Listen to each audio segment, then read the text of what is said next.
ਤੇ ਅਗਲੀ ਖਬਰ ਦੇ ਵੱਲ ਵਧੀਏ ਸ਼ਰਮਾ ਜੀ, ਗੱਲ ਕਰੀਏ ਆਪਾਂ ਸੱਤਾਧਾਰੀਆਂ ਦੇ ਵੀ ਖਾਸੇ ਮਾਮਲਿਆਂ 'ਚ ਘਿਰਦੇ ਜਾ ਰਹੇ ਨੇ ਅੱਜ ਕੱਲ੍ਹ।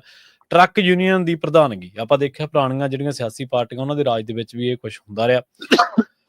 ਟਰੱਕ ਯੂਨੀਅਨ ਦੀ ਪ੍ਰਧਾਨਗੀ ਮਾਮਲੇ ਦੇ ਵਿੱਚ ਹੁਣ ਆਪ ਵਿਧਾਇਕਾ ਘਿਰ ਗਈ ਕਹਿੰਦੇ, ਤੇ ਵਿਧਾਇਕਾ ਤਾਂ ਜਿਹੜੀ ਪਹਿਲਾਂ ਇਨਕਲਾਬ ਦੇ ਲਈ ਬੜੀ ਤਰਲੋ ਮੱਛੀ ਹੋ ਰਹੀ ਸੀਗੀ, ਤੇ ਹੁਣ ਦੱਸਦੇ ਆ ਵੀ 500 ਦੇ ਨੋਟਾਂ ਦੀਆਂ ਗੁੱਟੀਆਂ ਦੀ ਵੀਡੀਓ ਵੀ ਕੋਈ ਕਥਿਤ ਤੌਰ ਤੇ ਵਾਇਰਲ ਹੋਈ ਹੈ।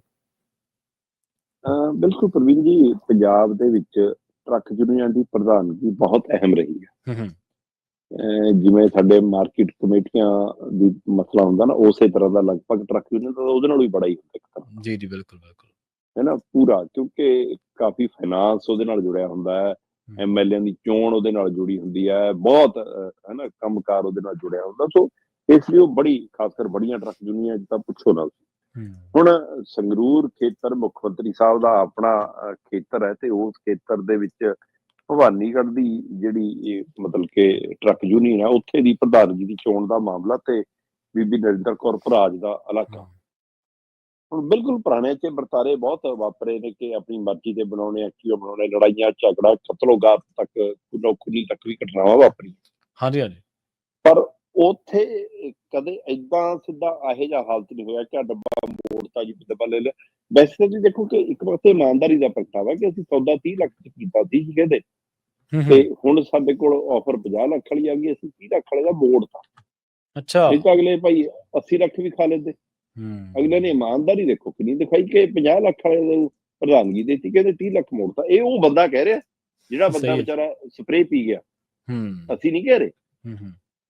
ਉਹਦਾ ਕਹਿਣਾ ਹੈ ਕਿ ਮੇਰੇ ਨਾਲ ਸੌਦਾ ਹੋਇਆ ਸੀ 30 ਲੱਖ ਚ, ਤੇ ਮੈਨੂੰ ਪਾਰਟੀ ਨੇ ਭਰੋਸਾ ਦਵਾਇਆ ਸੀ, ਵੱਡੇ ਵੱਡੇ ਲੀਡਰਾਂ ਨੇ ਭਰੋਸਾ ਦਵਾਇਆ ਸੀ ਕਿ ਤੈਨੂੰ ਪ੍ਰਧਾਨ ਬਣਾਵਾਂਗੇ, ਤੇ ਹੁਣ ਕਹਿੰਦਾ ਮੇਰੇ ਪੈਸੇ ਮੋੜਤੇ ਤੇ ਪ੍ਰਧਾਨ ਉਹਨੂੰ ਬਣਾਤਾ, ਤੇ ਜੀ ਸੌਦਾ ਕਹਿੰਦੇ 50-55 ਲੱਖ ਚ ਹੋ ਗਿਆ। ਉਹਨੇ ਗੱਡੀ ਚ ਆ ਕੇ ਆਪਣੀ ਸਪਰੇਅ ਪੀ ਲਈ ਤੇ ਉਹ ਹੱਲਾ ਬਚ ਗਿਆ, ਉਹਨੂੰ ਹਸਪਤਾਲ ਲਿਜਾਣਾ ਪੈ ਗਿਆ।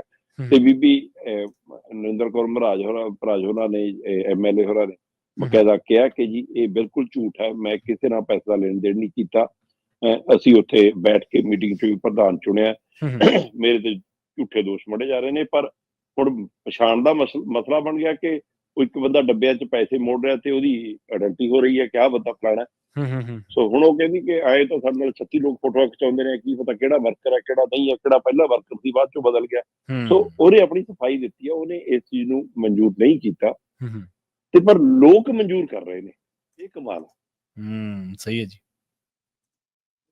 ਇਹਦਾ ਮਤਲਬ ਤੁਹਾਡਾ ਲੋਕਾਂ 'ਚ ਯਕੀਨ ਨਹੀਂ ਰਿਹਾ ਨਾ, ਨਹੀਂ ਤਾਂ ਲੋਕ ਕਹਿੰਦੇ ਕਿ ਯਾਰ ਬੀਬੀ ਏਦਾਂ ਨਹੀਂ ਕਰ ਸਕਦੀ।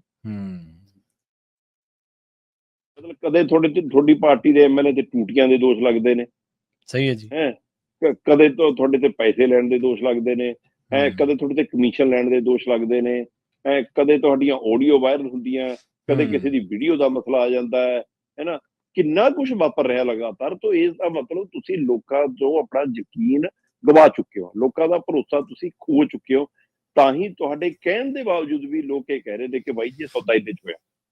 ਸਹੀ ਹੈ ਜੀ। ਤੇ ਆਮ ਆਦਮੀ ਪਾਰਟੀ ਦੇ 2 MLA ਕੱਲ ਤੋਂ ਲੈ ਕੇ ਅੱਜ ਤੱਕ ਇਸ ਕਦਰ ਘਿਰੇ ਨੇ, ਹੋ ਸਕਦਾ ਕਿ ਇਹ ਇਹਨਾਂ ਲਈ ਅਗਲੀ ਚੋਣ ਫਿਰ ਚੁਣੌਤੀ ਬਣ ਜਾਵੇ, ਇਹੋ ਜਿਹੇ ਮੁੱਦੇ ਹੀ ਲੈ ਬੈਠਦੇ ਹੁੰਦੇ ਜੀ।